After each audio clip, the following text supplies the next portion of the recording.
I'm starting with a new image, it's mostly some kind of experience that starts my interests. I like to see something either in films, movies, and real life experiences, or even in books. Just reading brings pictures in mind and tells you about places that you've already visited or experienced. And then it starts with my way of interpreting about the story that I want to tell about this place, the way that I look at it. And I started making sketches, Photoshop sketches, trying to combine an archive, a visual archive for the images.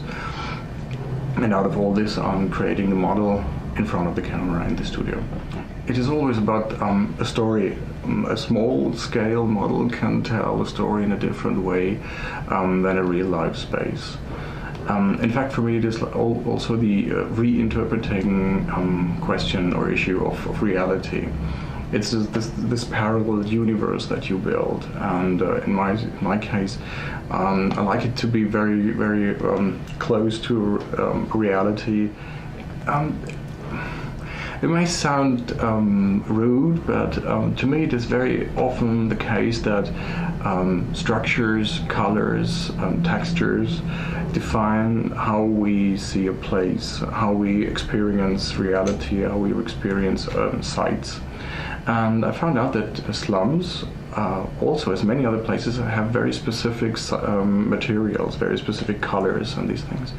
And this was when I started to find out that they tell stories just, that there are stories to be told just over the way of the textures, of the colors, of the proportions, these things. And this is the point where I started to get interested in the slums and ask myself, what kind of slum tells what kind of story, what kind of people live in what kind of environment. The question of the absence of people is a little bit connected with a question of how do we experience places.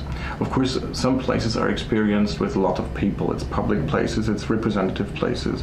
But I choose to pick up mostly the places that are experienced mostly alone. If you have an underpath, you usually have this feeling of loneliness when you go there. You experience the smells, the sights, the colors on your own. And this is the reason why I like to leave out people.